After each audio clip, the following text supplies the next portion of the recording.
Thank you very much. And Assalamu alaikum, namaste to everybody.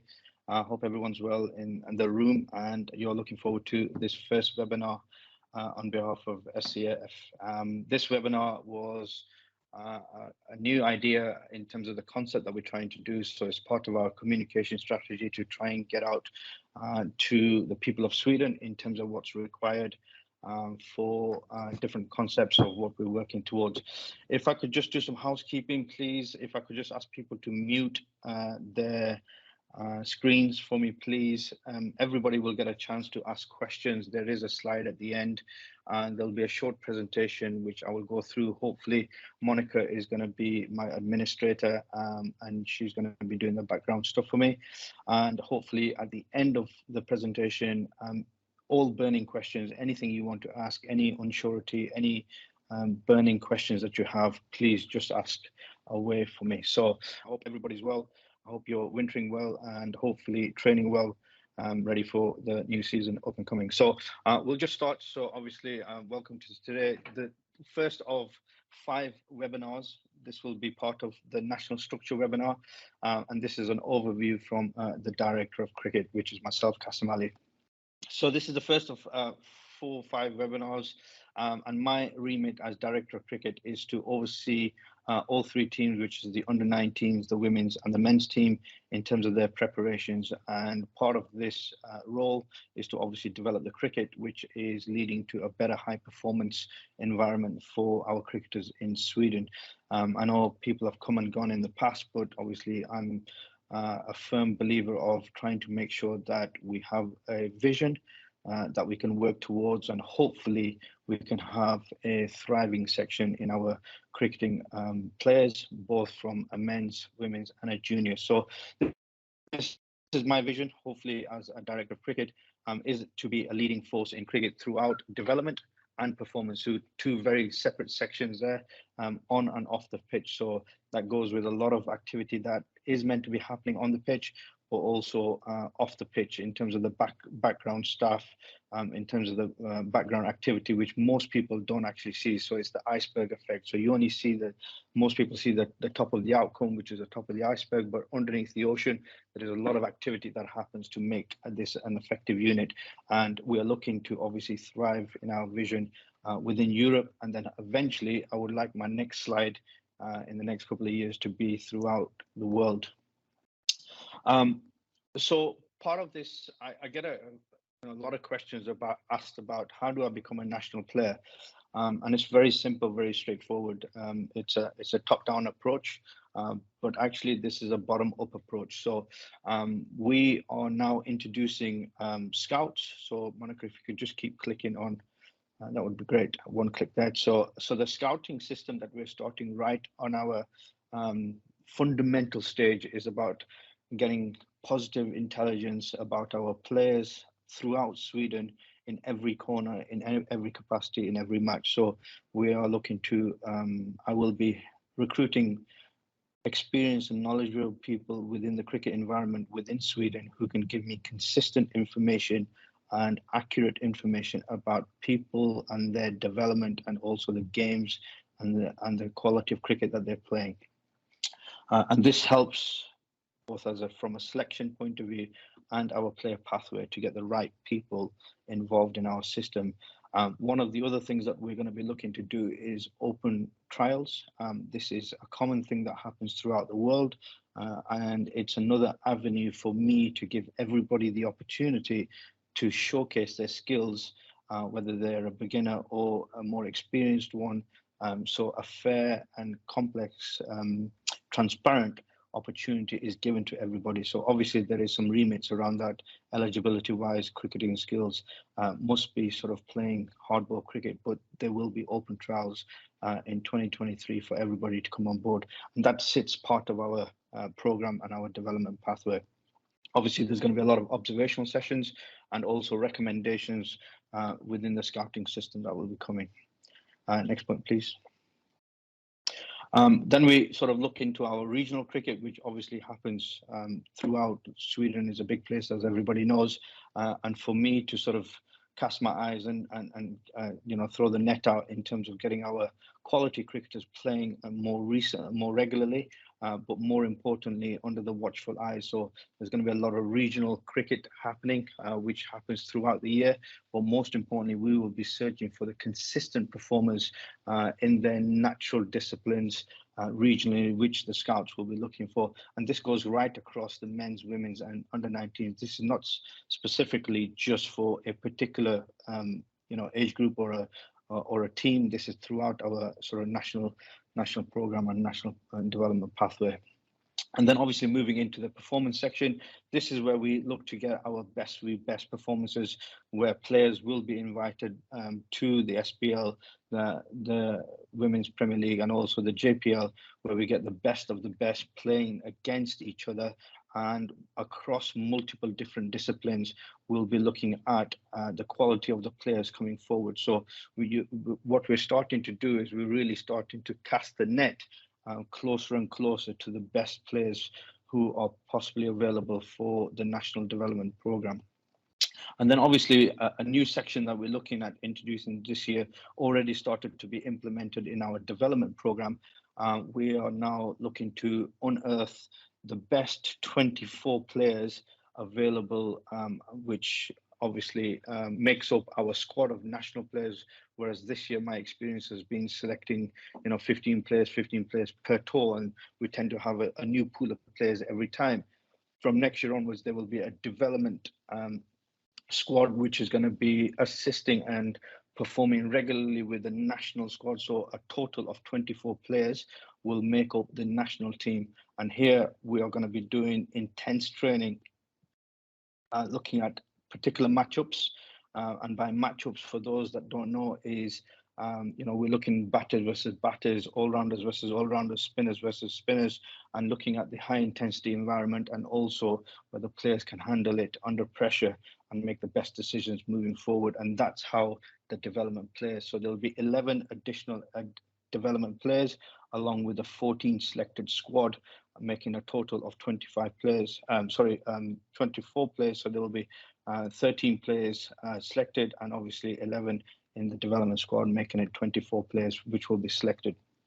Then into our national team, here's where we look for the ability to deliver match-winning contributions on any surface, any ground, any team, repeatedly. And this is where one of the keywords there is obviously repeatedly. We're looking for match winners who can produce at high levels under high pressure with high intensity, and obviously develop the purpose of winning games for the national teams. And one of the big I think examples for this is Shaz, our captain, produced some match-winning performances in the ECN recently, which was for me a pinnacle of this example. So from a losing position, coming back and developing a match-winning situation, and obviously getting the team over the line and doing it repeatedly.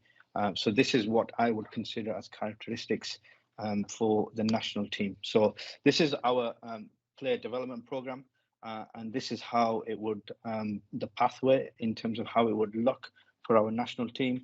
At any point, there is an entry point and there is an exit point. So a lot of players who are generic across Sweden ask the question, why am I not playing, and I get this a lot, unfortunately, why am I not playing? I've scored 20 runs last weekend.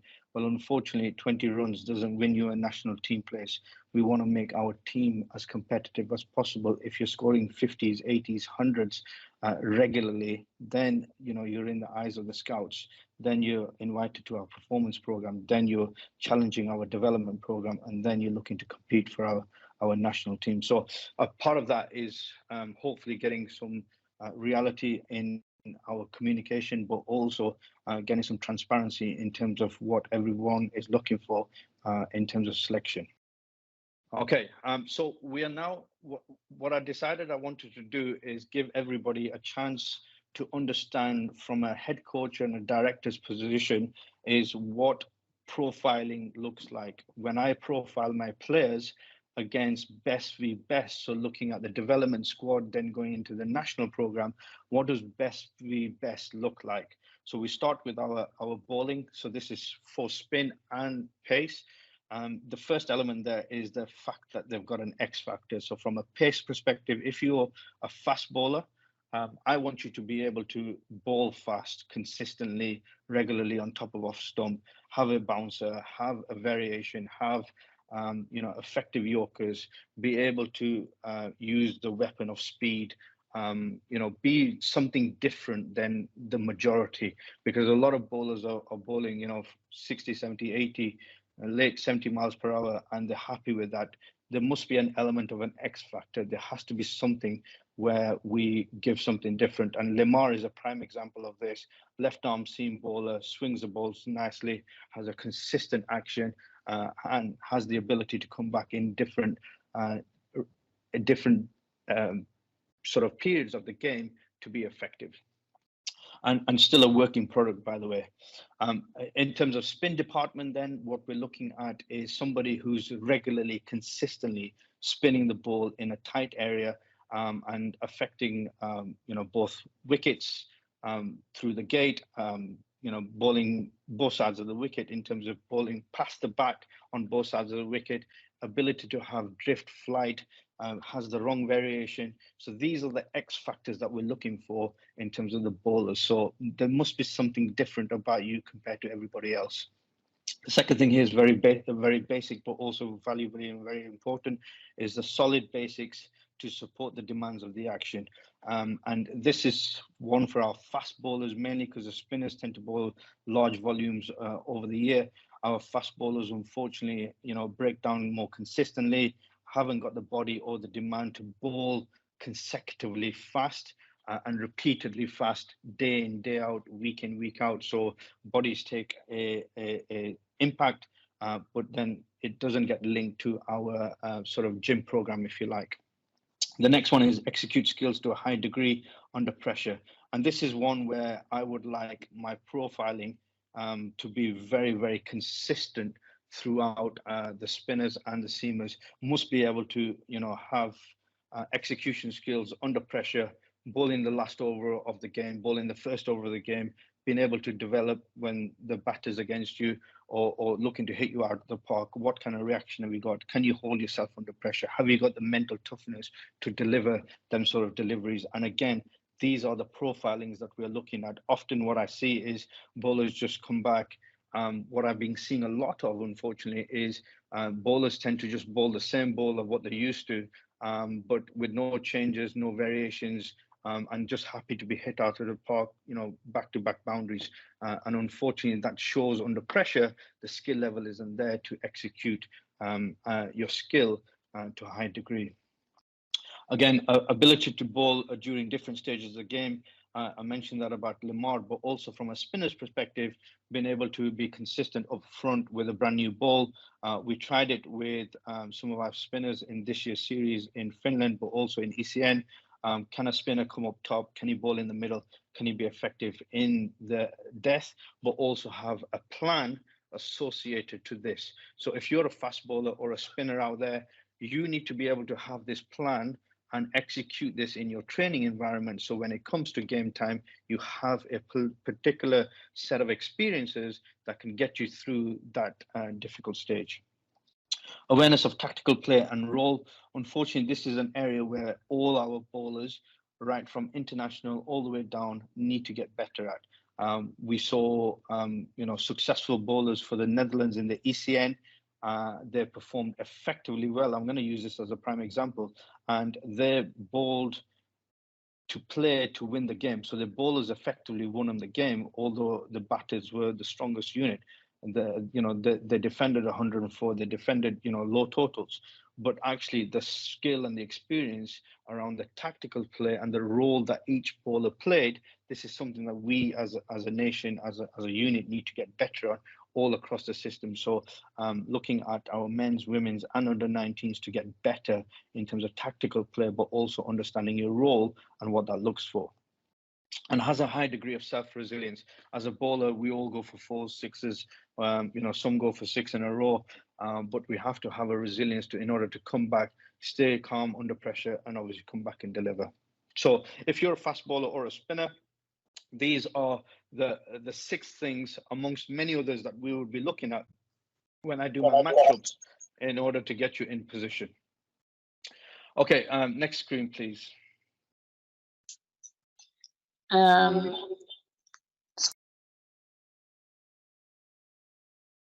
Thanks, Monica. Next screen, please.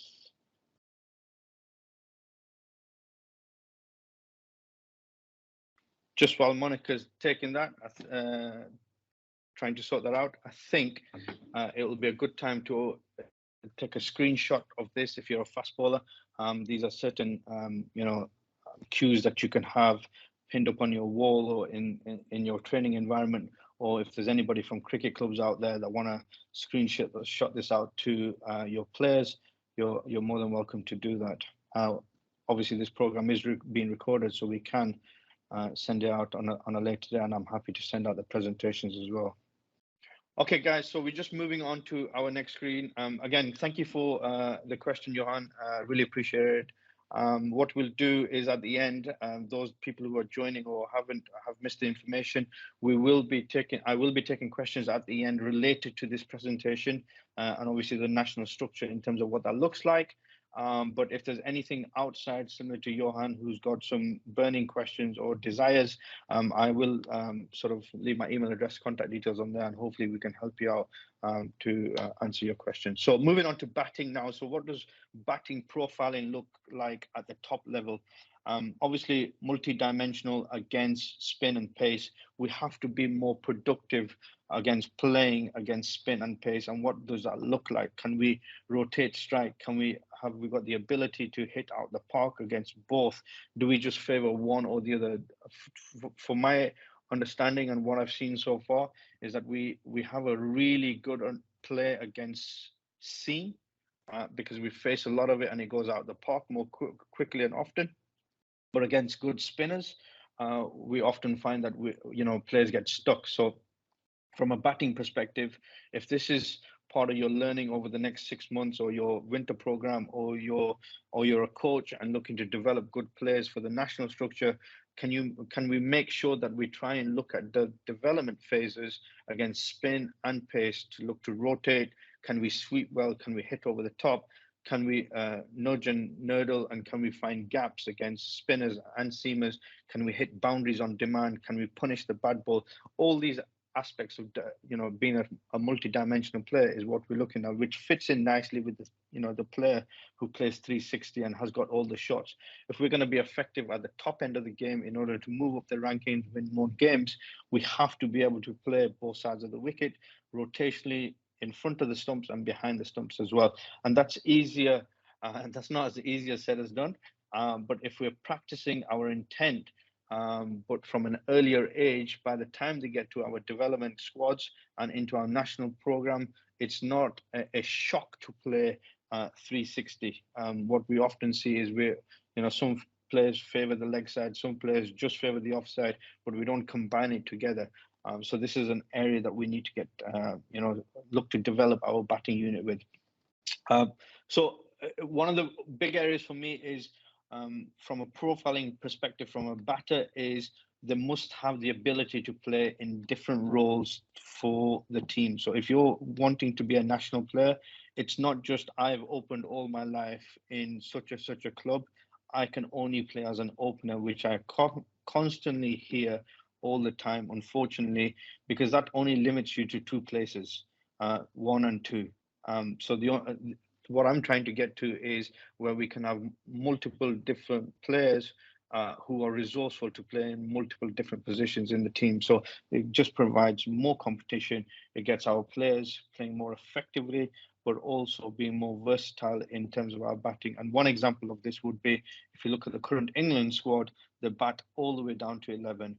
And they can move players in and out in different places. If Stokes drops down, if he comes up, people can fill the gap, and various different roles are manipulated in order to suit the dynamics of the game. So even the bowlers, this goes out to the bowlers, especially the tailenders, we need to be more versatile to play that particular role in the team.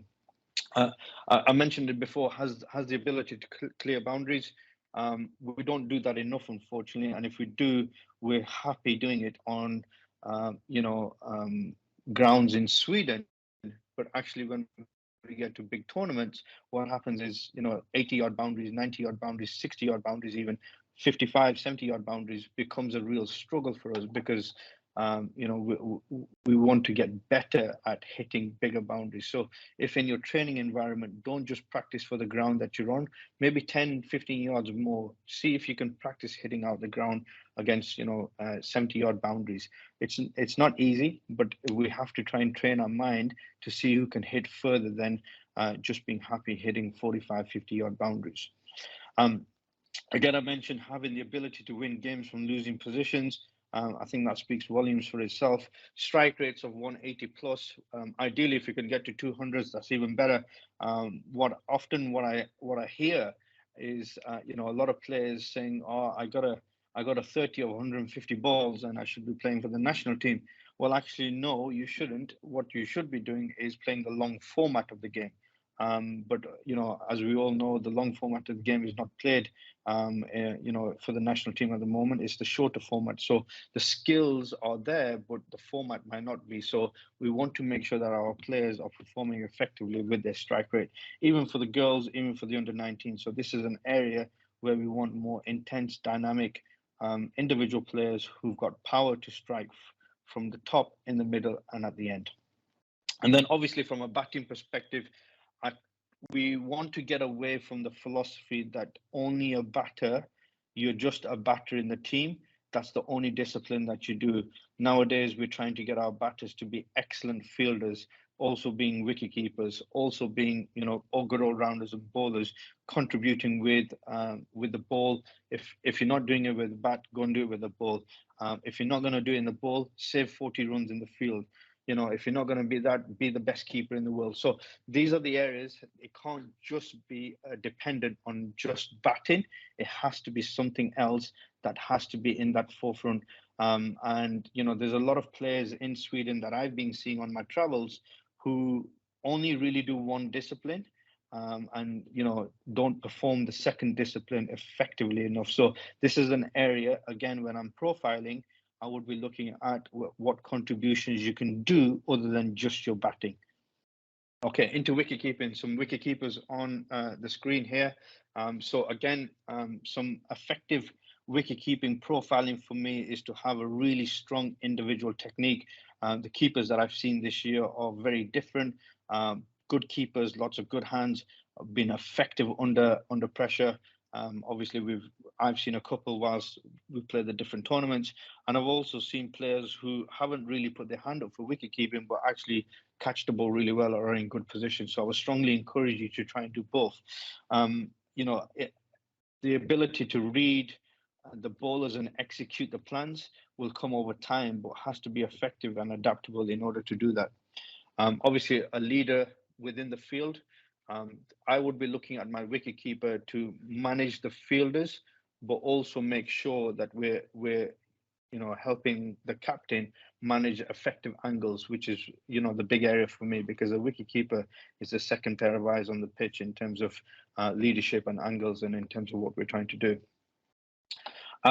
So communicates well, has really good knowledge, has information to pass on, which is accurate. Often I would like my wicket keepers to make sure that they've got effective information that can add value to defeating the opposition. And this is an area which is all about mindset, is all about intent. Trying to stay away from negativity is always difficult in a heated situation in a competition mode. But I would like my wicket keeper to be very sort of objective in terms of the opinion that they're trying to provide towards the captain, and being able to read the game really well is part of the profiling that I'm looking for. I think the second to last one there is a big one for me. Often we see young keepers, standing back for spin as well. If you're a coach working with keepers, I would like my wicket keepers to be effective when standing up and back against, obviously, pace bowlers. Pace bowlers standing up as well just brings another dimension into the quality of our wicketkeeper, but also does that to a high degree with lots of success.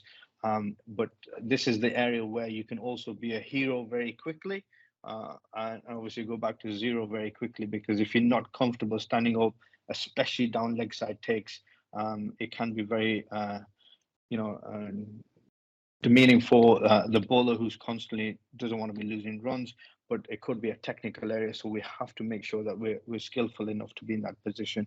And obviously from a wicketkeeper, effective routines are most important. They're very different to, fast bowlers, and batting routines must be able to get into the zone, because for 20 overs, you're constantly moving backwards, forwards, up and down. You're taking the ball, you're retrieving catches, you're retrieving throws. So you're constantly in the game, and the ability to do that on a regular basis to get into a good match routine allows us to have effective keepers who are going to perform in the game and over a long period of time. So having that ability and that sort of opportunity to perfect your pre-match routine is individual. It's not down to me or anybody else. He or she needs to be having that routine in order to take the ball number one, because that could be the first ball that gets snicked off, or a thick edge that comes off, or a thin edge, and we might need to move quite quickly. So you're judged from ball one right to the very last ball. So these are areas that I would like my wicketkeeper in terms of profiling. These are effective tools that I would be looking at when I'm selecting my wicketkeeper. Okay. My favorite, one of the fielding profilings. I'm very big on fielding. Those people that know me, have worked with me over the summer, will realize that they do get pushed a little bit through fielding, and that's an area that we can all be working on, whether we're batters, bowlers, or even wicket keepers nowadays. I strongly encourage all players to consider fielding as the biggest percentage of improvements you could do towards a team collectively. Everyone bats or thinks they bat. Everyone wants to have an opportunity to bowl, but actually everybody does field. You could effectively save 20 to 30 runs individually, and as a team, 40 to 50 runs in a game if you have effective fielders, those who are mobile enough to field, but also athletic and agile enough in order to perform the activity, or catch the ball, or stop the ball on the boundary, or in a ring, etc. So what I'm looking for when I'm profiling my fielders, and just so that everybody on this call will know, I'm batting and bowling comes secondary to fielding for me. So if you're looking to advance very quickly or quick into the national structure, fielding is a big part of my selection and my philosophy for national players. So quick ball release, obviously with strong fundamentals. So it's not about approaching slowly, it's about approaching fastly, quickly, low trajectory, picking the ball low, getting into a strong split stance position if need be, getting them fundamentals into your mindset every time you're picking the ball up, stopping the ball, throwing. Dynamic in terms of being inside and outside of the ring. There's some people who favor inside, some people who favor outside, but if you can do both effectively to high success, you've got more chances in the matchup stage when we're looking to select our performance players into our development, from development into our national players. And that's where the little 1%ers become really big and important. Often this is what I see.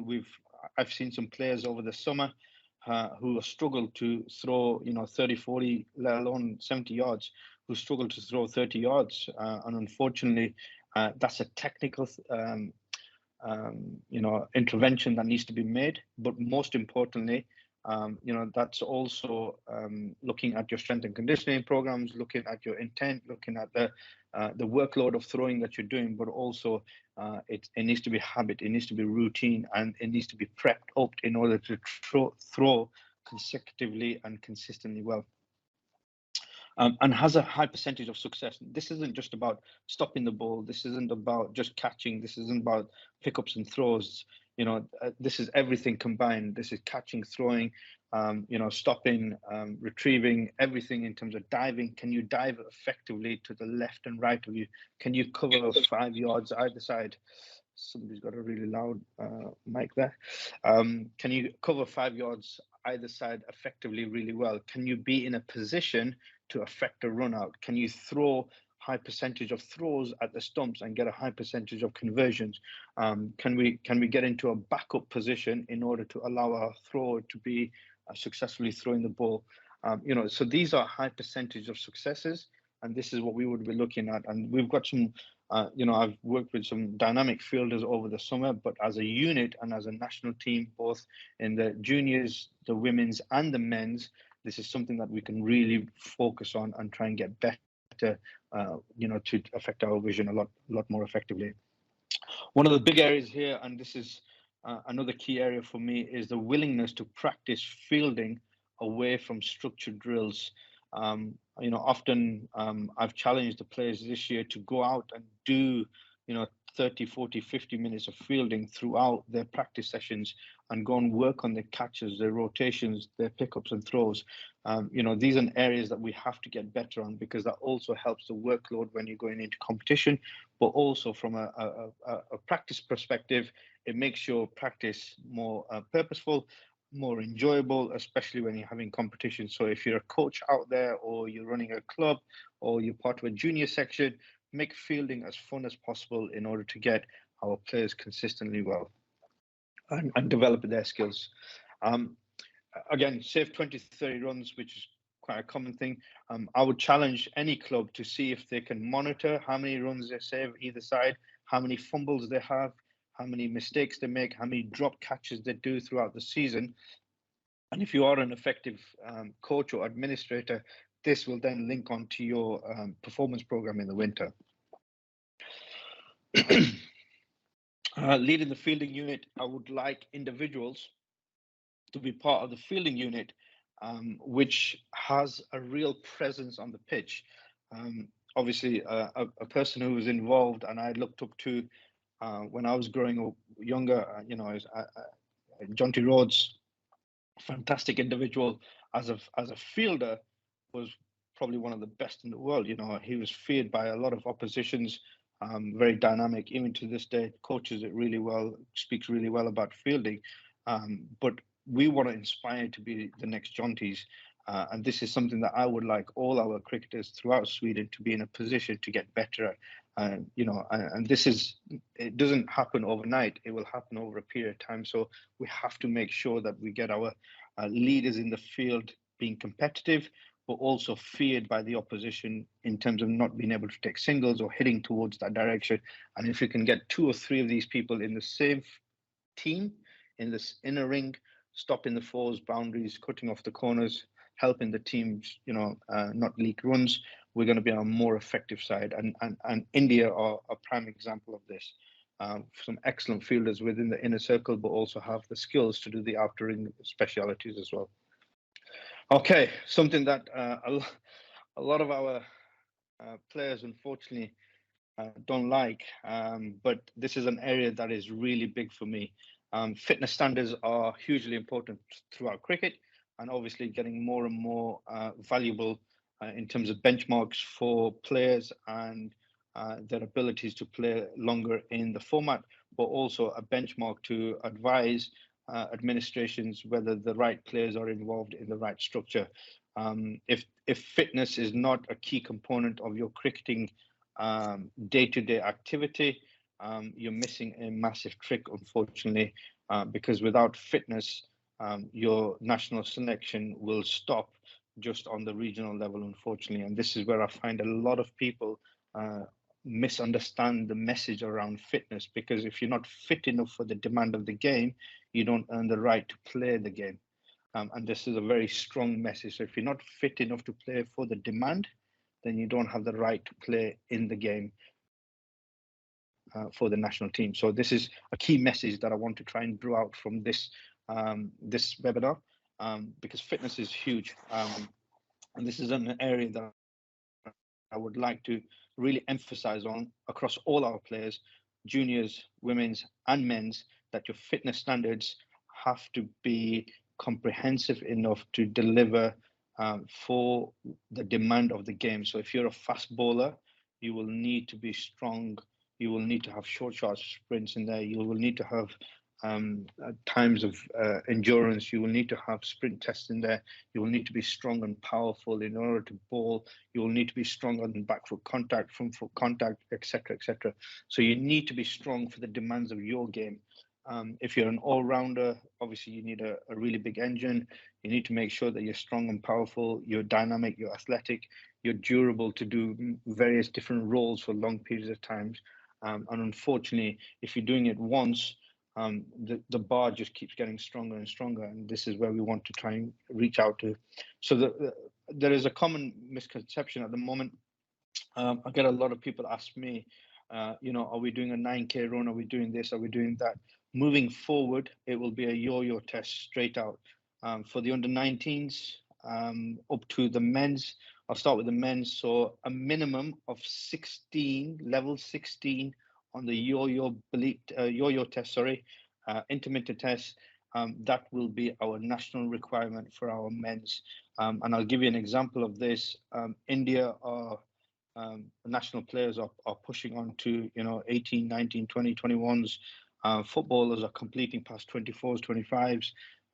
County squads are doing anything between 18, 19, and 20, depending on the age group that you're in or the professional level you're in. Women's are obviously going up to 15, 16, 17, and some national teams are even working at 19 and 20. So the demands of the game are getting faster and stronger and constantly changing. So we have to adapt with time. So for the men's, it will be 16 in our yo-yo test.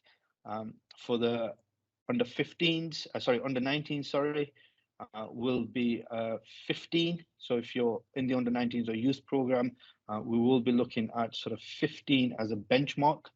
And then obviously for the women's, it will be 14 as a yo-yo test. And already, I'll give you, an example of the girls. They were benchmarking at 13.1, and we've sort of moved that up already in the last couple of weeks. And people are starting to work and change their mindset towards fitness. So this is one area that we constantly, collectively need to get better at and raise our levels for the demand of the game. So without players moving forward, you can be the greatest cricketer in the world, but if you're not fit enough to be on the pitch, unfortunately, that will go against you in terms of the profiling of fitness, and you'll realize, that is a common barrier, unfortunately, with our players.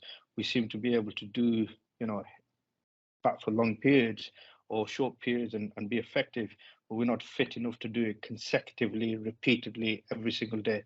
And when Sweden or any European team is going on tour, often it's back-to-back games that we're playing, sometimes 2 in a day. We have to make sure that our demands are getting better to perform effectively, throughout that period. So strong fundamentals, again, to make healthy choices. I've often seen players who will do a 5-minute, 10-minute run and then go and eat unhealthy food straight after and feel like they've done a good day's work. So, let's change the habits and the mindsets to make strong and better decisions for your collective purpose, and a desire to work on fitness away from structured sessions. So if you're a coach out there, strongly encourage, obviously, your players. If you're a player out there, don't just rely on your coaching session or your national session or your club session to do 10 minutes of running.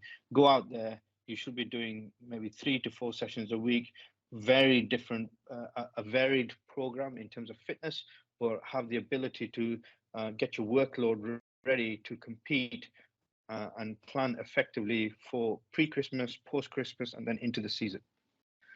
Okay, so from a mental perspective, this is a key area for me. This is one of the big areas in world cricket now where players get found out, unfortunately. And, we've heard the slogan often, you're good enough, but you're not strong enough mentally. And is it a mental game?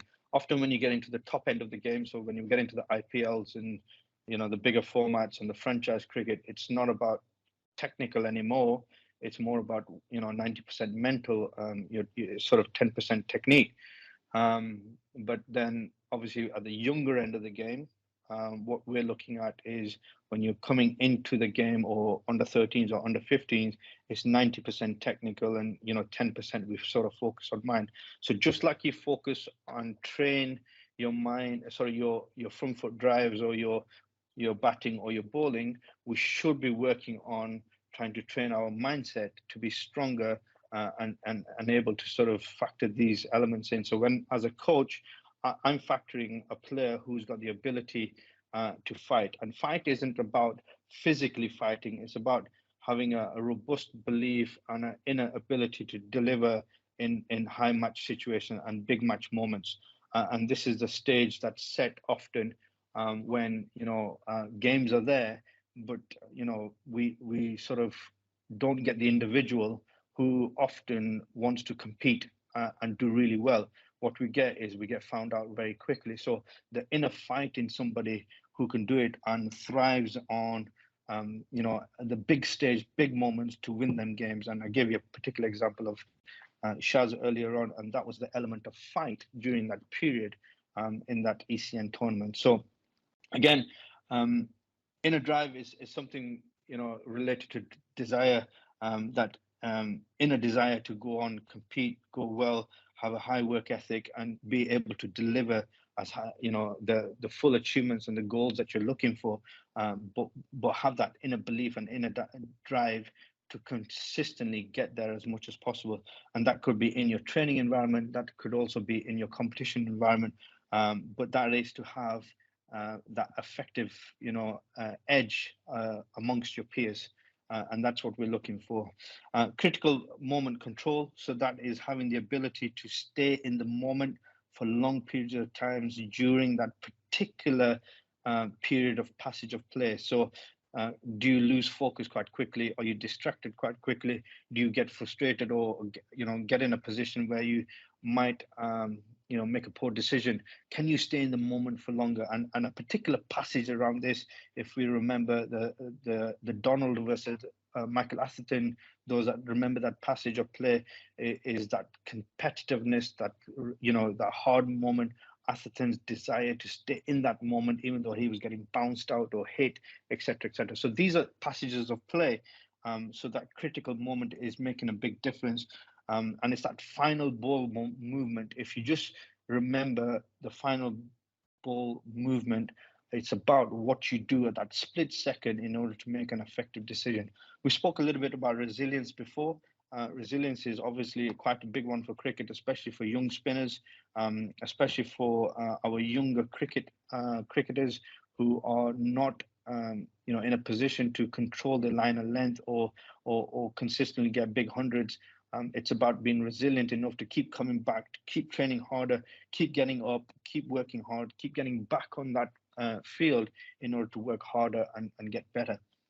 And especially for young bowlers who constantly get hit in senior cricket and don't see like they're being successful, that is a big part of resilience. That's a character development sort of trait for me. Cricket IQ, this is something that obviously from a mental point of view is really important. The younger stage of the game, again, if you're coaches or your players or you're looking to get into the national program, I would be looking for intelligent players who can have a strong desire to be intelligent in that moment to win effective battles between bat and ball. And this is something that I would be looking at in terms of intelligence. Can they have good level of awareness? Are they able to understand the game and the strengths and the weaknesses that it has, but also make effectively good decisions under pressure consistently? So cricket IQ, again, are you mentally good enough around your cricket IQ? Focus goes without saying. Possesses of ability to remain focused in that passage of play. Whether you're a batter, bowler, whether you're batting, long periods of time, whether you're in the field, whether you're about to bowl, whether whether it's internal or external, you need to have that ability to stay in that moment with focus without any distractions. And then obviously coachability is quite a big one for me. Do we have players that are listening, especially in the younger age groups? The under 19s, soon to, we're looking at the under 16s as well. Can we have players who are coachable, who have the desire to learn and, possess information and constantly soak up the information and are willing to do anything to sort of get better as their journey continues. So these, from a mental point of view, obviously these factors here, the 7 factors that I would be looking at throughout each player, and especially when we get into our matchups, what I would be looking to do is, can we compete with the players mentally as well? So just like you train your front foot drives for hours and hours and hours, or whether you like to go to the gym and run on a treadmill, let's train our mind as much as possible to be effective decision makers, but also be effective players as well.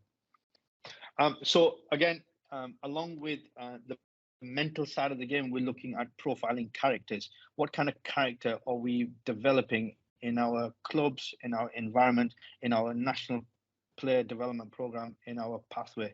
Are we looking at demonstrating, team first, or is it all about internally? Is it all about I, which often doesn't really help the team? It might be a distraction, but it also could be an obstacle as well.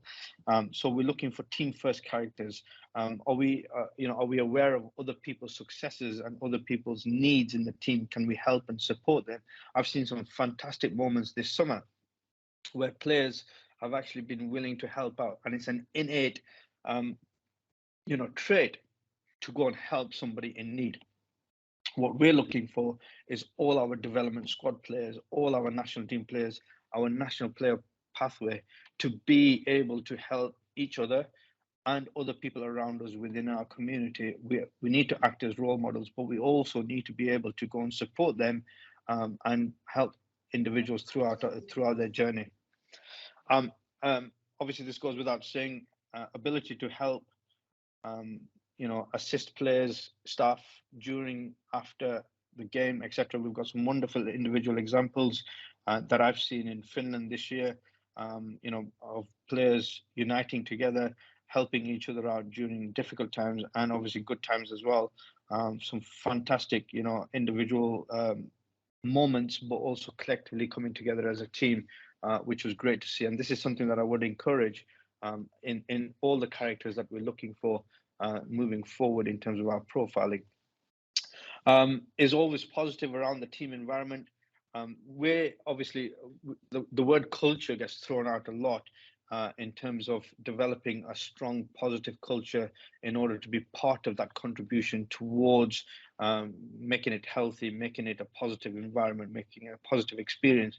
So we're looking for people who are positive, who are not negative, who are constantly shouting instructions and abuse from the sidelines, or constantly thinking about themselves, because we do hear of individuals who only think about themselves, and often that's fine, but to move forward in a national structure, you have to be part of a culture, and with that culture comes lots of responsibility, but also hopefully lots of positivity in terms of what we're trying to create, and enjoys the success of others. One of the best moments I've seen this year, I'll give you an example of the characteristics that we're looking for, but also the characters that we took to ECN. Was one of the final games, the games that we won with 6 needed off the last ball, and the video went viral, but actually enjoying the success of that was fantastic. And these are the moments that we need to see more of.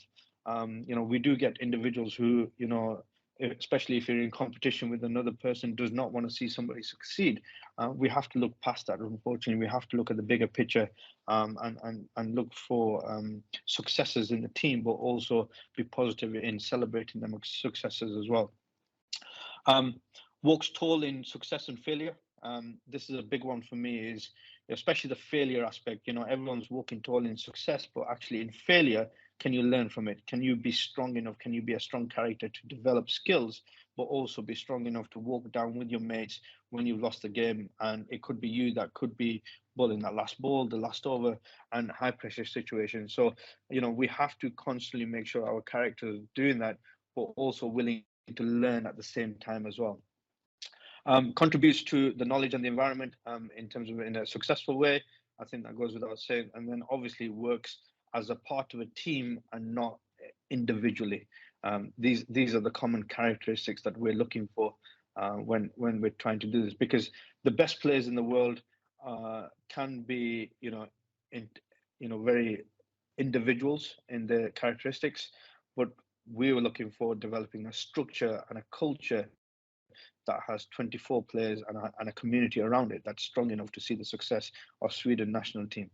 Right. So unfortunately, I'm not sure if you can see the yellow circle, but I will come on to that in a second. So before we, a lot of people ask me, and this is what the main message from this webinar is tonight, is that how do I get to play for the national team?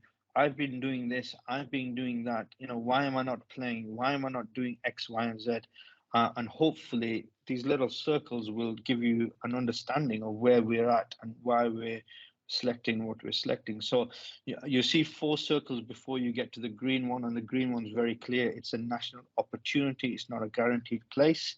It's an opportunity to give you a platform to cement your place. And with that in mind, we have the orange circle, which is all about character and mental approach. And these are individually, so have the best characteristics, but also have the best mental approach, with a growth mindset. Can you be able to, constantly develop and be positive in that environment? That is something that I would be looking at straight away. The next thing is, one thing that we're quite big on is what contributions can you do in the field? And this would be before we even get to batting and bowling. Can you be an effective fielder to save runs in the national team, or are you just going to hide away in the corner of a 45 position and not be effective towards helping the team? And then obviously wicket keeping comes into that position as well. If you're a wicket keeper who then goes and bats and does your second discipline, you've got to be the world's best wicket keeper. You can't just say I'm a wicket keeper and I should be playing. Do you have the characteristics? Are you mentally strong enough? Have you got the mental belief and the sort of 7 attributes that we looked at? But are you also effectively the best keeper going? And that we talked about the standing up process, we talked about the structure, we talked about being successful, etc., etc. So combining them 2 circles together, then we get to the next one, which is, can you deliver and can you effectively perform your fitness benchmarks? And we spoke about the 16 mark for the men's. We spoke about the 15 for the under 19s, and we spoke about 14 for the women's as a benchmark. Obviously, you can exceed that, but we don't want to be underneath that threshold. And with these 3 circles, then we get to the batting and bowling. So what I want to really get the message across is, as a director of cricket, as a senior lead, I'm looking at these 3 circles first before we even get to batting and bowling.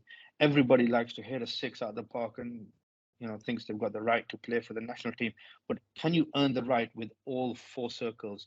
And ideally, yes, we want batters who are effective bowlers, we want bowlers who are effectively batters, but can you get all 4 circles to join up together to get a national opportunity? And we often hear a lot of people on social media, which seems to be the common communication channel. Before people make out these points, which everyone's entitled to, and good luck to you guys if that's the route that people want to go to.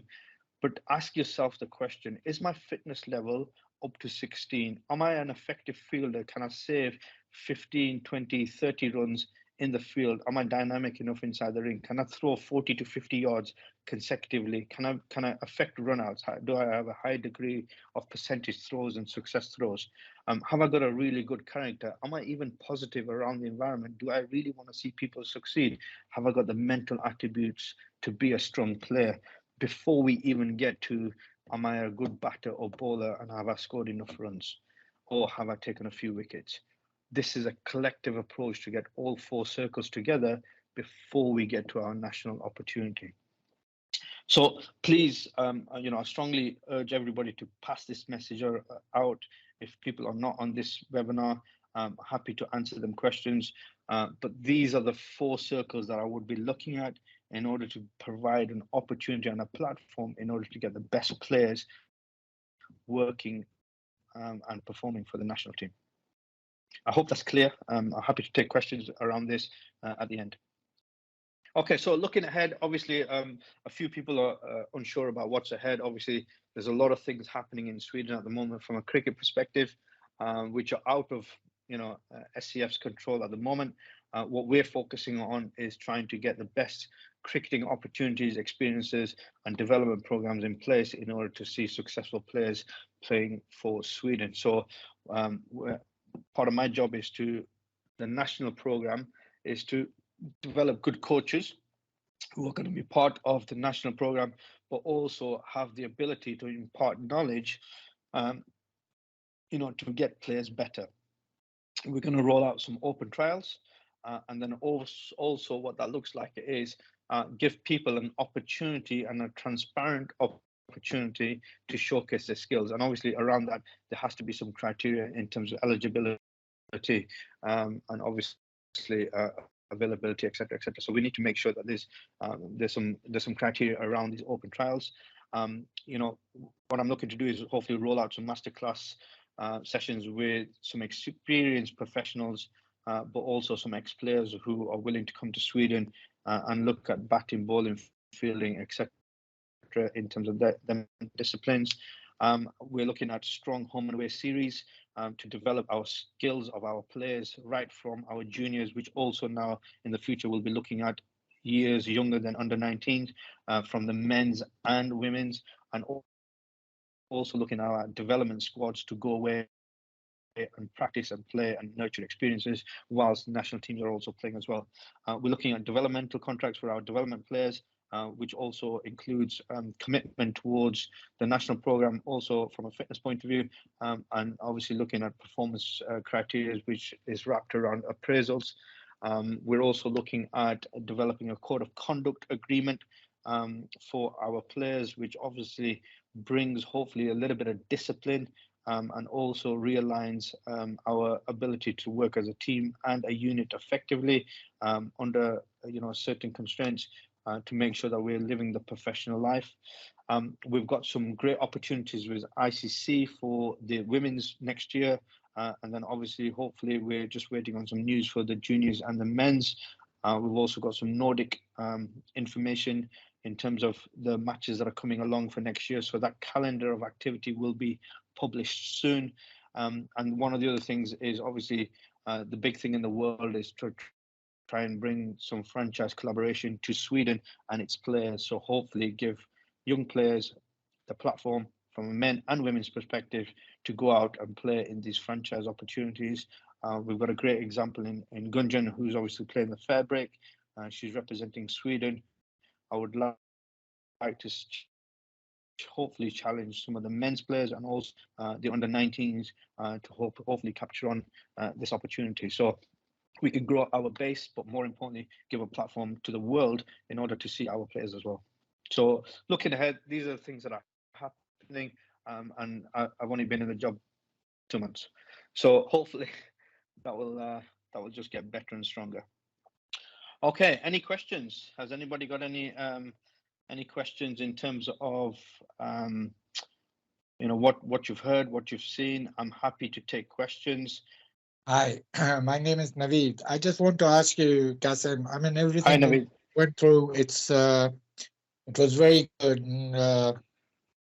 And for the first time, somebody has taken the trouble to do something like that for us, all of us. Thank you very much for that. But the thing is, have you seen the environment the cricket is being played in Sweden? How do we develop the youngsters, and how do we develop the women's team with no facilities available?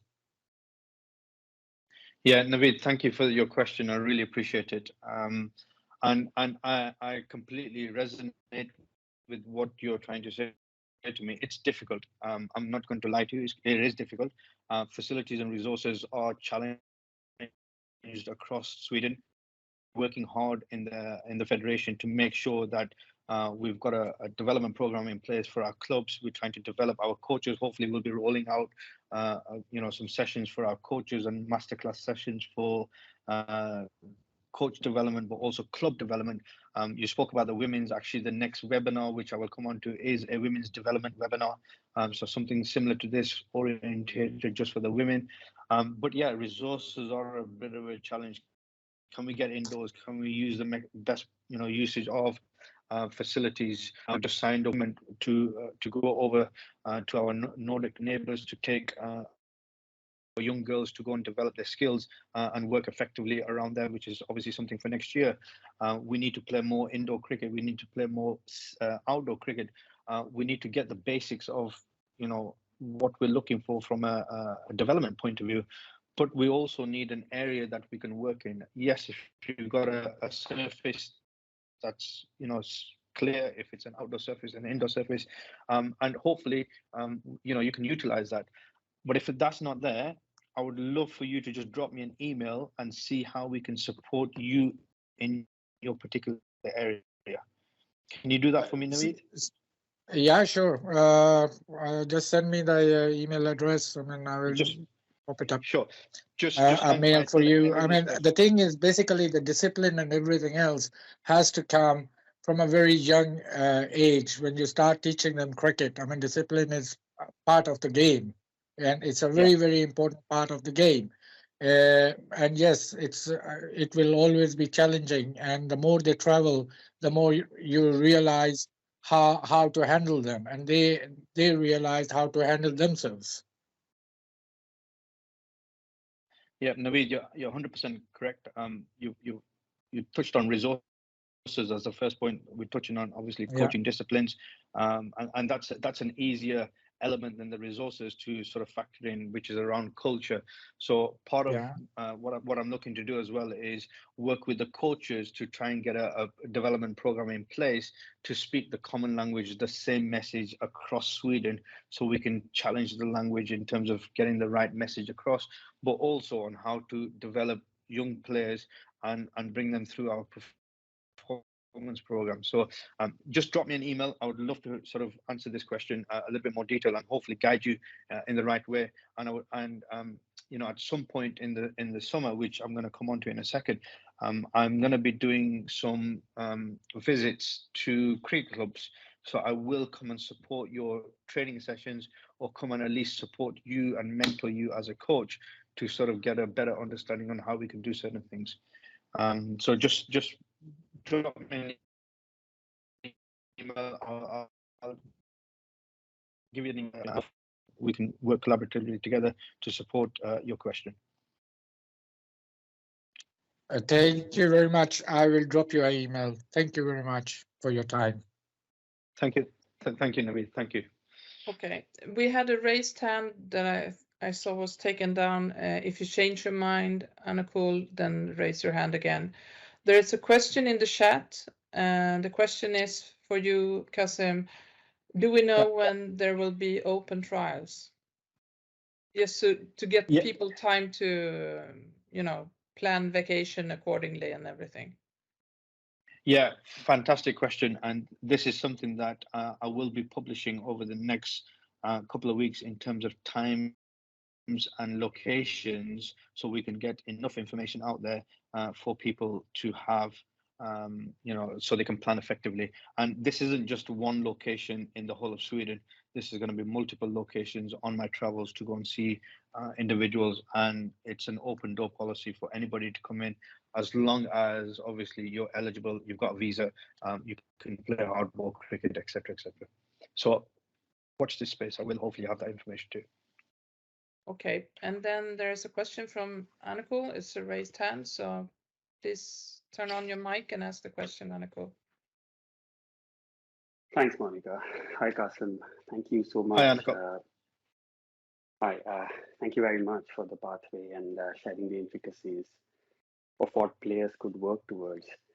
It is crucial for youngsters and coaches alike that would help them plan the development at the grassroots level. My question is, to supplement this, are there any thoughts about any pop-up regional workshops, maybe to inspire and share these finer pathway and coaching points might benefit players and coaches alike? Yeah, great question, Anakul. I really appreciate it. Yes, there is some thought process around regionally going to support coaches to develop the pathway in your particular club, but also within your particular region. What I'm looking to do is hopefully support the coaches physically by going down there next summer and seeing the competition and seeing the opportunity to develop coaches and support coaches, but also support the cricket club. Work on club development in the new year. Hopefully we will touch on these activities and hopefully by then we'll have some dates in terms of where we're going and what we're doing. But the key thing is, yes, it's a collective approach. We have to have a bottom-up approach in this, in trying to make sure that we're all working together to try and get the same messages, the same language, the same clear program, and then obviously give everybody transparency to effectively do well. Thanks. Anakul, does that help? Does that help?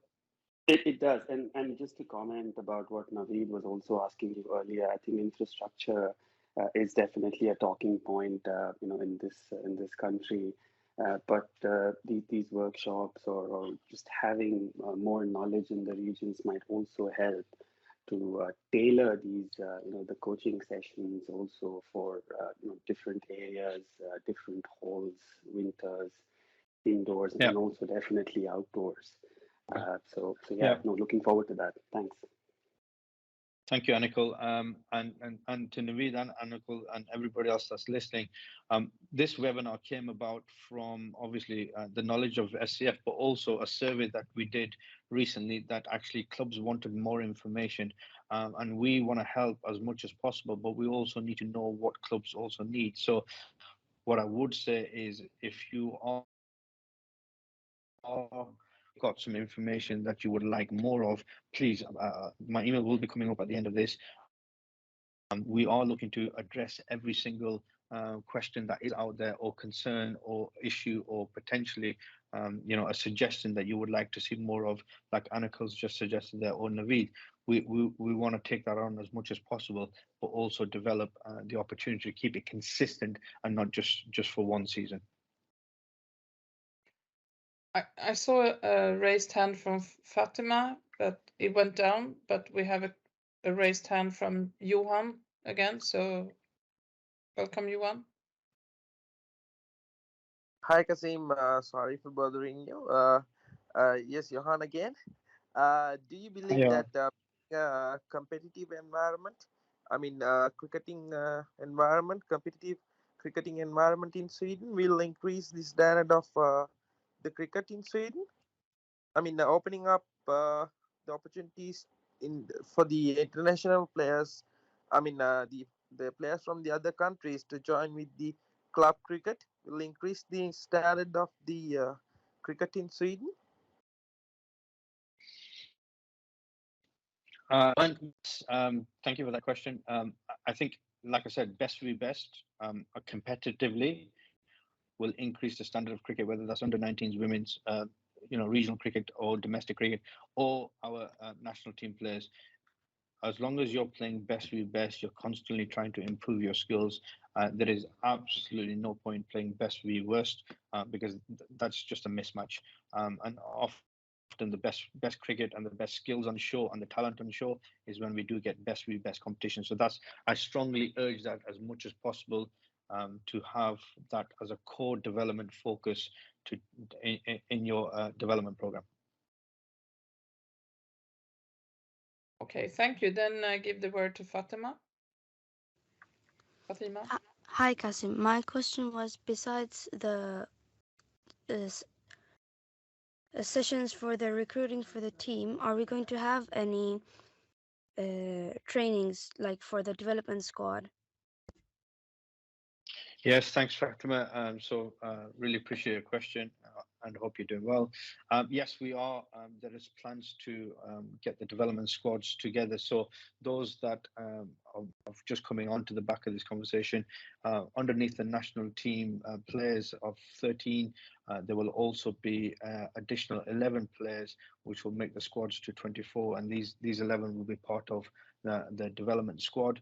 the development squad's criteria or eligibility or opportunities are to obviously replace the guys from the national team or the ladies from the national team, but strong enough. So during this period, Fatima, obviously it's a winter period. There's nothing structured, organized just yet. But what I would urge you to do is strongly work on your game individually, and that goes for all the players that are looking to get better and hopefully compete for a national team. Okay, thank you. I don't see any more raised hands or anything, but okay, maybe we have in the chat group. Let's see. So there's another question about SPL and GPL, and perhaps even LPL, which is the ladies' Premier League. Will the one regional team contain of the best players from that region or from the whole of Sweden? I assume that had to do with that we did a mix up the last time. That was not regional teams.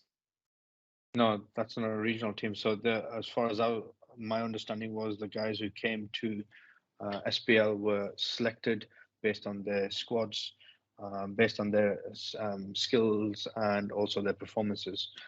Correct me if I'm wrong, but that will also be there. But part of this is, I'm not sure who's asked the question, but part of this is to eliminate, this particular factor is we don't get a look in because we only scored so many runs or we took so many wickets and we don't get a look in. Yes, there will be an SPL element where we play best v best, but we're also looking at going into the regions to try and get better scouting and networking opportunities to allow players then to be selected for these performance environments, not just for SPL, but there will be other invitational games where we will compete with, best v best in the region, North, South, and the Midlands. And I did this towards the back end of the games, but also to help our teams prepare as well. So if you miss out on SPL for whatever reason, you also have other opportunities to showcase your skills.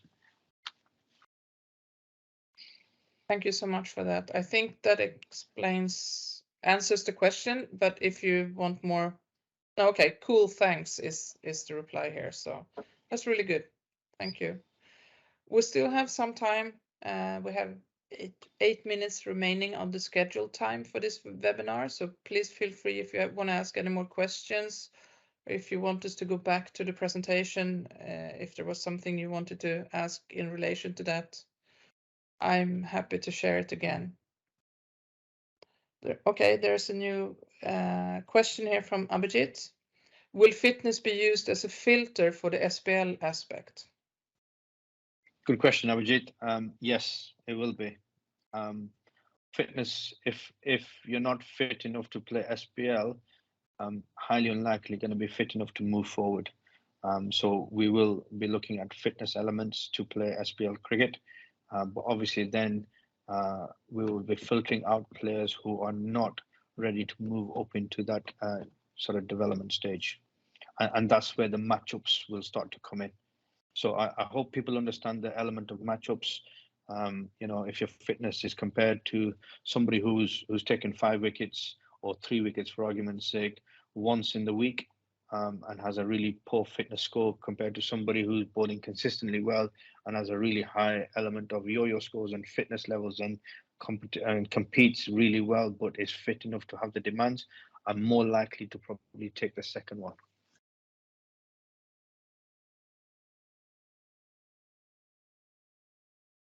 Okay, Hope that answers the question. Yeah, I believe that answered Abhijit's question. Otherwise, feel free to write another question. We still have a few minutes. Let's see. I got something else here. Personal opinion and a question followed by that. Do we have plans on improving the game with the longer format being the prime one? Very, very good question. I'm not sure who's asked this question, but very good question.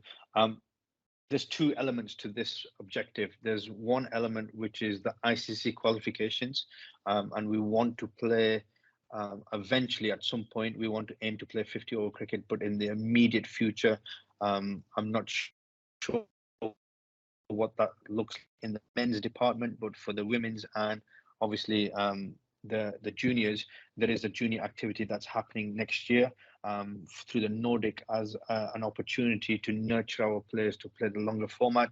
And that also develops skill, but also technique, but also puts pressure on. And we see players over a long period of the game, as opposed to the very short format. And then in between, what often happens is the next step up, we tend to go towards the shorter format. So there needs to be a development phase that we need to get right internally in order to continue developing our desire to play long formats of the game. So it's a two-part answer, and hopefully it does require a bit of time to sort of get that right. But yes is the question. Yes is the answer to your question. We do have desire to develop the 50-over game across all our cricket pathways. Okay, so another question from Gunjan. Is there a tentative date when the next year plans will be shared so that everybody can plan the calendar? And that maybe I can also answer that. We have collected a lot of the dates that we want to share with all of you. It's not we have not finalized the information package in which it will go out. It's a lot of focus now on preparing for next season. It's a lot of information that has to go out to teams and clubs about that. And at the same time, we are filling up with the dates and everything in relation to fitting in. We had just last week, both Kasim and I participated in a meeting with our Nordic plus neighbor countries and federations. So we got more and more dates in the calendar that we have to, make sure that we adjust them to fit the league schedule also. So we have some minor adjustments to do before we can go public with it, but we are aiming for having a delivery within a few weeks. Maximum, I would say 2 weeks. Yeah, correct. And sorry, just to add on to that, Monica, obviously the high performance program for the national teams from my perspective, there's a lot of invites that are coming along. There's a lot of tournaments that are happening. We need to get the calendar right. The main focus next year will be on the women's, because they've got an ICC qualification tournament, and obviously the development girls program, not to sort of take the eye off the men or the youth, but just like this year the men and the youth had more of the focus. Obviously next year it's about the women, but we have got some competitive fixtures involved for the men's and the under-19. So I will have this calendar of activity out, and I'm constantly working on trying to get that right so that we can build up into our competition phase, but then also go through the competitions and make sure that both the national team and the development team have got competitive cricket. And not to ruin the friendly climate in this webinar, but we are in the office, we are actually hoping for the best and preparing for the worst. So we never know, if there will be any consequences of whatever is going on domestically from the perspective of ICC. But we are planning for everything to be running just as smoothly as we are hoping for. But that's also an aspect. So we have a couple of questions. First, a raised hand from Eric. So Eric, you may ask a question. Yes, hello Kasim. Hi Eric. Thank you very much for a really good presentation. It's nice to see a fantastic structure for the future. I'm just thinking about how we could filter that down to the club level, because we obviously as a club we want to have the same criteria, and we also want to make sure that we fall in line with what the criteria are for the national team. So if that could be some kind of presentation for a club level, I think that would be really good to get the perspectives, that we could sort of have that pathway so everybody knows when they join our club, okay, this is the values and these are the things that we stand for, and this is the national team's values, that we are in line. That would be really great for us. Eric, fantastic point, and I hope you're wintering well, mate. So yeah, absolutely key focus of mine is to try and get this message out to the clubs now after these webinars, and hopefully get the like I said, the language instilled in the clubs so that they have the common language that's going across the clubs across Sweden. So yes, I can send this presentation out, but I also will put up a development program in place that we can send out, hopefully, to support the clubs, but also support the coaches as well. Yeah, thanks a lot. Great. Thank you. And let me add to that that is one of our key goals from the office, that we will all work towards one goal, all of us, and use the same language and support each other with the things, because if we have the same setup, it's so much easier to offer support when we recognize the process. And it really shouldn't be a difference if you are a player on a club level or if you're a player on the national team level, on what are the key factors that are, you know, affecting the way you play or perform. Yes. So that being said. Yes, Monica, adding to that, that's great. Adding to that as well, it would be nice to see a plan because I think Navid touched to that, especially our, you know, how we have it. I mean, we don't have any real facilities, etc. It would be really nice also to see a plan from the office, how we should move forward to make sure that we get better facilities. So that would be highly appreciated as well, to see what plan SCF have for the clubs to increase the facilities for further for the year or for the next couple of years. That would be helpful as well, Monica. Okay, perfect. Thank you, Eric. Okay, thank you. So yeah, so here's a question from the chat from Daniel. There's a question about will there be average or number of runs score be a deciding factor, because very often the middle order or lower middle order batsmen don't have high average, and they usually don't end up in the top of the table. Yeah, Daniel, fantastic question, and I can definitely resonate your question there, because you know, I was a number 4 or 5 batsman and sometimes never got a look in. So you know, it's not easy. What hopefully will help me answer this question is, this is the reason why we've got the element of the scouts and these open trials in place. So we start to look away. While stats are important, but they're not always accurate in terms of what they shows about the players. Yes, they can give us some statistical analysis, but deep down they don't show us the true quality of the player under pressure.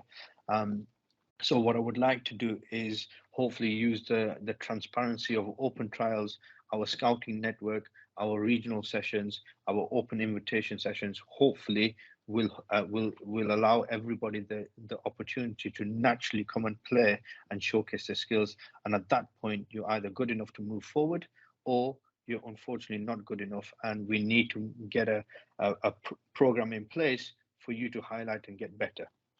So hopefully that would you know, eliminate, you know, unfortunate activities where there's a lot of favoritism, always the first person batting, always the second person batting, get the high, you know, percentage of scores in a club, and when it gets to, you know, competition time, you know, number 4, 5, 6, and 7 don't get an opportunity. So you know, or they don't have stats to sort of back up their potential. So hopefully this will get rid of that element of you know, unbiased statistics. I do have some more questions. I can see on the clock that we have passed the time, but I believe that if you are staying in the meeting, I know that you will stay, Kasim. So if you are staying in the meeting, I think you don't mind us taking it over. So there is a raised hand from Raghu. So feel free to ask your question. Yeah, hi, Kasim. Thanks for a wonderful presentation. Thanks, yeah, I'm one of an umpire for SCF. I'm not a player. So my question, I mean, I was part of last league forum discussion, and I understand from Monica and Lady that there is a clear plan for 2023 for the umpire from ICC perspective. But then my question is, if an umpire want to be part of a national appearance, is there any roadmap, or do you see any development roadmap that can be developed for SCF as well? Raghu, thank you very much for your question. Really appreciate it, and you're probably one, if not the most important official on the pitch. So there is absolutely need for umpires to step up to the game. Obviously, the game is, in my opinion, short of good umpires, especially domestically and locally. But we're also looking at developing opportunities for our umpires to manage more or be part of our performance program. So when national representative sides are competing or playing against Nordic teams or any international teams, I would like to develop a circular of core contacts who are effectively the best umpires in Sweden that can obviously come on and support our national framework. So yes is the answer to that. If you're looking to step even further than just within Sweden, there's plenty of contacts in England. If you could go across and nurture that experience, I'm happy to put you in touch with that. That's not a problem. But there is a pathway for our umpires, and we will be putting coaching courses, umpiring courses in place soon enough. So obviously, cross you, so I do apologize, but please let me know what kind of level you're at, what kind of experience you're looking for, and I will definitely guide you in the right way. Yeah, Qasim, then I can write back to you. If you can share my mail, then we can Sure. interact in that. Yeah. Sure. Yeah. Let me also add to that we mentioned that in the legal forums that we will shortly go out with just another questionnaire asking questions on taking sort of like an inventory of the educational need on an individual level in terms of coaching, but also umpires, because we want to offer umpire courses and coach courses, education, pre-season in the beginning of the year, January, February, latest March. So that will happen also within the next few weeks. We are quite busy in the office right now.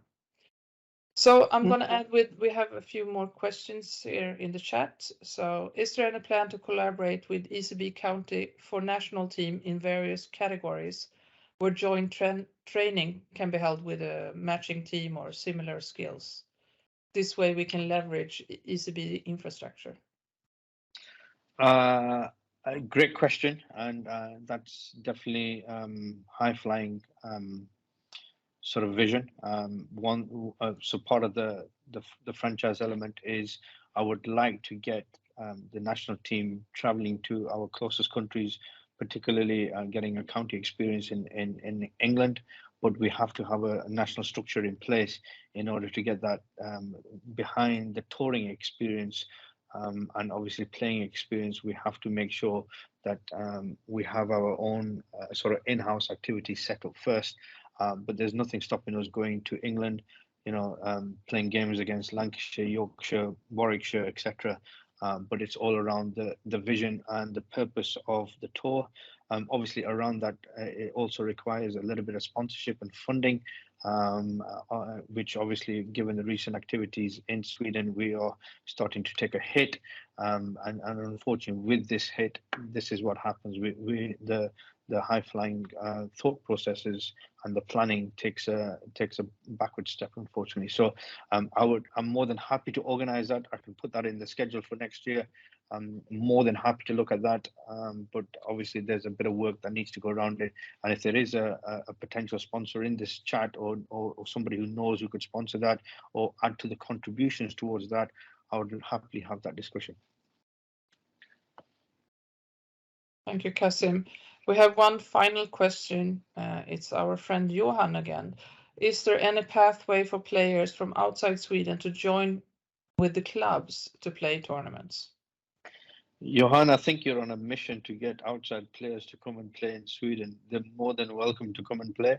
But like I said to you, it's not just a one-stop shop that they can come in. If you want to bring a touring team into Sweden to play against domestic teams, that's not a problem. If you want, obviously, bring individuals to come and play, there's obviously a criteria around that for eligibility and obviously registration. This is not the forum, but I can pass you on to our club development officer who can help support you with the registration. I'm sure there's teams or clubs or club members in this webinar who would probably like to get new players on board, and I'm sure you can touch base with them individually. That's not a problem at all. But experienced players coming from a different part of the world into Sweden is an open invitation for everybody, as long as the criteria around it supports you to play. And I think there is a certain waiting period before you can actually be a national player. So coming to live in Sweden is not a problem. Coming to obviously work, you need a visa, etc. And there's criteria around that. But to play cricket, obviously there is a criteria around that. So hopefully I can guide you in the right way once we're off this line. So and now I have a raised hand from Wynan. Before I give you the floor, Wynan, I will, at the same time when you ask the question, Wynan, I will share Kasim's last picture so you can all see his email address and everything. And I think maybe that will be the closing question from Wynan, and then we will thank you for a nice evening, because now we are 10 minutes past closing time. So please feel free, Wynan, and ask your question. Good, thank you, Monica. Hi, Kasim. Just wanted to find out from you, maybe you mentioned it, maybe I missed it, but since we don't have the, let's say the ICC eligibility for the longer format for the men's, is there perhaps an option to rather extend the T20 season for the men's, unless it is a requirement to have the longer format to basically get eligible to play national games in the longer format? And then the same for the juniors. I know that they've been playing their international games 50 overs, but they haven't had any experience on 50 overs. Is there a way we can get them some local matches in 50 overs? Yeah, good question there, Leonard. And the preparation for the juniors in terms of 50 over cricket has already started. Obviously, they played 50 overs earlier this year. I know Rajan, who was a coach at the time, he took them out to Denmark and got some 50 over practice games in there. We will be doing the same into next period. As you well know, anything to do with the competition element going forward will allow us to prepare teams effectively. So obviously looking into Nordic teams first and foremost, but if that competition is not right, we will look further afield to try and make sure that we get the right opportunities to play good quality of cricket. And as for the men's, I'm not sure what the criteria is in terms of T20I prolongment, but I can definitely ask that question to ICC and find out any intelligence in terms of how we can, secure that position, because Denmark at the moment are playing 50 over cricket and obviously traveling around different parts of the world to play that cricket. So we're a little bit behind that structure, unfortunately, but that's something that I would like to get to. I hope that answers your question. Yeah, maybe just to add on top of it, in the sense, if I'm talking about just our normal club leagues, so if we can't play any ODI matches, is there a need to play the longer format at all at club level, and rather extend the T20 league on club level? Yeah, fair point. I think that's a big picture thinking. If we're looking to just play, 20 over cricket or 50 over cricket because we're not playing it at international level, that's your question, is whether we play it at domestic level or less of it. I think that's a question that I would like to sort of ask within the office, but also if we've got a chance to qualify for the 50 overs at national level, then I would like players to be playing 50 over cricket more regularly, at domestic. However, there's nothing stopping us thinking along them lines for the coming years. Wynan, to answer also your question, is it was up for discussion by the participants in the league forums that we just have had recently, and one of the answers that we gave there was that we were actually asking from an office perspective about 40 hours, 30 hours, and all those longer formats, and we concluded that will be included in the questionnaire, the survey that we will send out to see how each club, the opinion from each club in this matter. So it's also a factor to consider, to see, is it a majority of the clubs are interested in this? And the challenge that we then have is the lack of cricket grounds and how to share the time with between women, juniors and men, and so many new clubs coming in, creating more matches to see how we can schedule everything. But we will be asking all the clubs within 2 weeks' time, I would say. Great. Thank you very much, both Kasim and Monica. Thanks, Bernard. Thanks, buddy. So now I share the screen again. So I hope you have all noted then Kasim's email address in the lower left corner. And just sort of a parting sort of comment now for the people that are still just left on this. I would really like to thank you for sticking with me during this presentation. Hopefully it's given you an insight into not only the criteria, but obviously the work behind trying to get a successful team, and hopefully the direction that we're heading in terms of the next couple of years to get our teams being effective more regularly on a bigger platform, and the work that's required. But the most important thing is, and the most important message that I would like to say is, finish off with this is, it's not just about batting and bowling. If you want to play for the national team, there's obviously other factors involved, which I've highlighted on this presentation, and hopefully, you can spread the message across to your peers, your colleagues, your club members.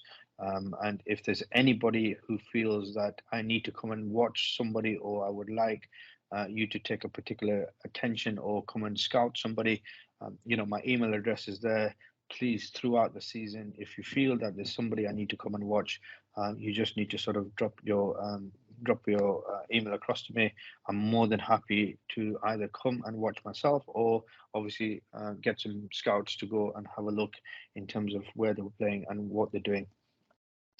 Lastly, from me, this is like I said, the first of 4 or 5 webinars, hopefully throughout the year, and we're looking to trying to give information as much as possible back out to people, clubs, communities, to inspire them to hopefully and signpost them.